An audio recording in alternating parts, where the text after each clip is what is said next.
Hello, j'espère que tu vas bien. Moi, c'est Bintou. On se retrouve aujourd'hui pour une nouvelle vidéo. Alors ici, on parle de mon cheminement vers l'acceptation de toutes les parts de ma personnalité. Donc, je partage avec toi mes prises de conscience, mes déclics et mes réflexions. Donc, si c'est un sujet qui te parle, n'hésite pas à t'abonner. On continue notre série sur l'oracle La Voix ancestrale. Si tu veux en savoir plus, n'hésite pas à regarder dans la barre d'informations. Tu auras plus d'informations. Donc aujourd'hui, j'ai tiré la carte le miroir des ancêtres.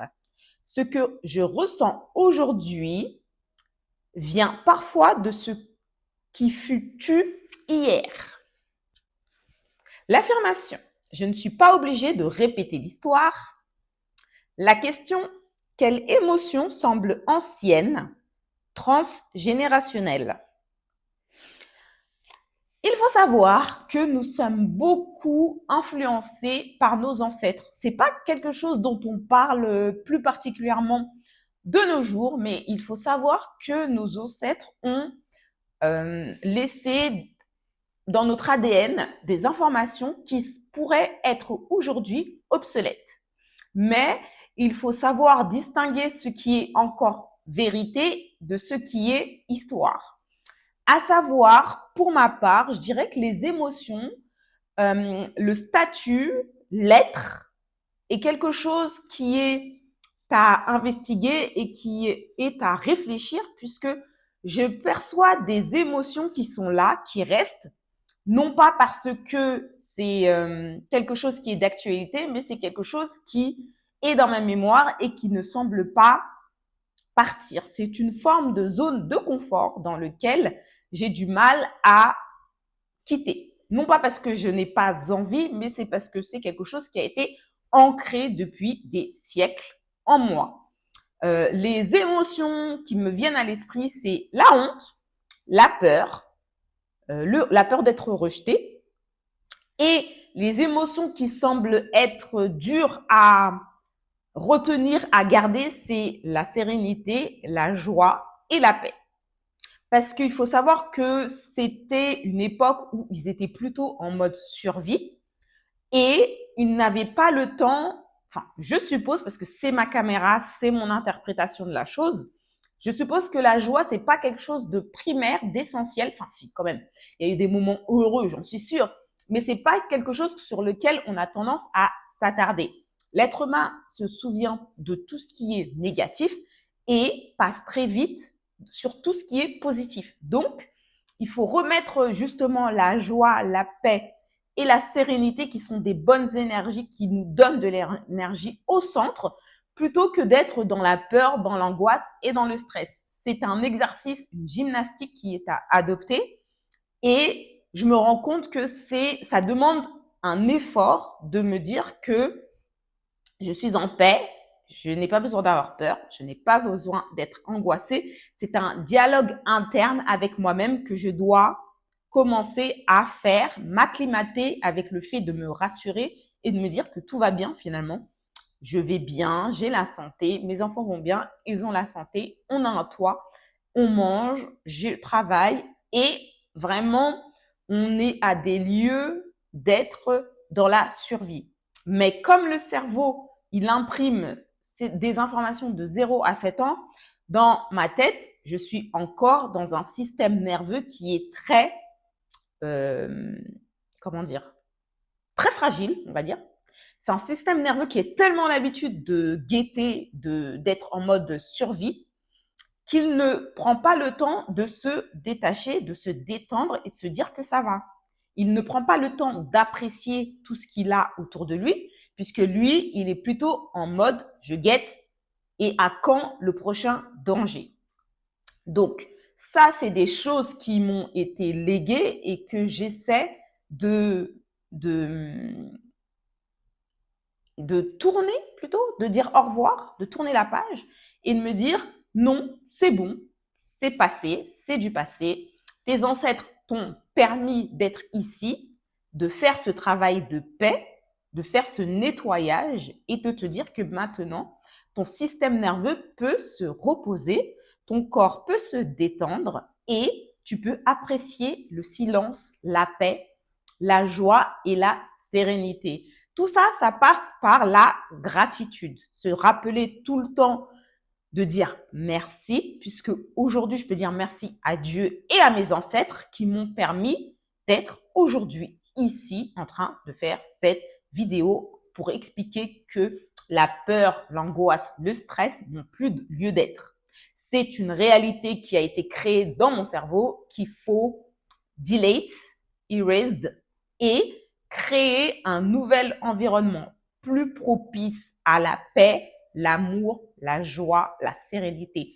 Et plus je suis dans ces émotions-là, plus mon énergie se recharge et plus je peux divulguer cette énergie autour de moi. A contrario, plus je suis dans le stress, l'anxiété, l'angoisse, la peur, et plus je cultive des énergies basses qui vont me laisser dans la nostalgie, la mélancolie, ce ne sont pas des énergies qui vont me donner du plus. Au contraire, ça va me pomper. Je vais me retrouver fatiguée, limite un peu déprimée et dans la solitude. C'est pas le but. Dieu nous met pas sur terre pour ça. Il nous met sur terre pour nettoyer justement le transgénérationnel, tout ce que nos ancêtres ont vécu, pour aller vers la lumière, de la joie, de la sérénité et travailler son ego, puisque c'est l'ego, encore une fois, qui veut te garder par protection dans ce qu'il connaît et ne pas aller dans l'inconfort qui peut être positif pour toi, mais comme c'est quelque chose qu'il ne connaît pas, il va préférer te laisser dans quelque chose que tu connais, mais qui ne te fait pas forcément du bien. C'est pour ça que aujourd'hui, je laisse derrière moi, je choisis, je demande à Dieu de m'aider à me détacher de tout ce qui est pas pour moi et être dans la foi totale, le lâcher prise total et lui faire confiance. C'est un muscle qu'il faut travailler tous les jours. Et pour ça, je pense que penser à Dieu au quotidien te permet justement de travailler cette foi, d'augmenter cette lumière et ça va te permettre de démêler tous les nœuds que tes ancêtres, que la société, que ta culture, que la famille nous a transmis et qui est peut-être obsolète aujourd'hui. Mais comme on ne prend pas le temps de se détacher et de se poser des questions, l'esprit critique, le libre arbitre, eh bien, on pense que c'est comme ça et que c'est tout. Mais en fait, non. On a le pouvoir de changer les choses à partir du moment où on a conscience. Le plus important, c'est d'en avoir conscience et de se poser des questions. Est-ce que c'est normal d'être tout le temps dans cet état? Non. Alors, pourquoi je suis tout le temps dans cet état? Et qu'est-ce que je peux faire? Qu'est-ce que je peux mettre en action pour aller mieux? Et aussi me dire que je vais avoir des bâtons dans les roues parce qu'on est notre propre ennemi. Pensant vouloir faire bien, le cerveau va nous mettre des bâtons dans les roues, mais il s'avère que il lui faudra du temps, de l'inconfort pour qu'il s'habitue à un nouveau mode de vie. Donc, c'est super important de prendre conscience, de mettre des actions en place, des petites actions, juste merci par exemple. Merci, se reconnecter à son corps, sourire, ça paraît bête, mais même le fait de sourire, ça procure des bonnes ondes. Et petit à petit, jour après jour, on verra que ça évolue. Bien sûr, Dieu sera là pour nous tester et pour voir si, en cas de difficulté, on va revenir à nos anciennes habitudes ou au contraire, on a retenu les leçons et on va plutôt ajuster pour regarder, enfin, pour regagner, pour rester dans l'état d'esprit que l'on a pu cultiver jusqu'à présent. Donc voilà mon partage du jour. Je reprends la question. Je pense avoir répondu pour une fois. Je sais que je suis allée partout, mais je sais que j'ai répondu. Je tiens le micro comme ça. Quelles émotions semblent anciennes et transgénérationnelles? Il y a beaucoup d'émotions qui sont anciennes et transgénérationnelles. Et le plus intéressant, c'est justement d'aller creuser pour savoir qu'est-ce qui est à nous et qu'est-ce qui est aux autres. Et savoir est-ce qu'on veut garder ces points ou au contraire, nous voulons nous en séparer.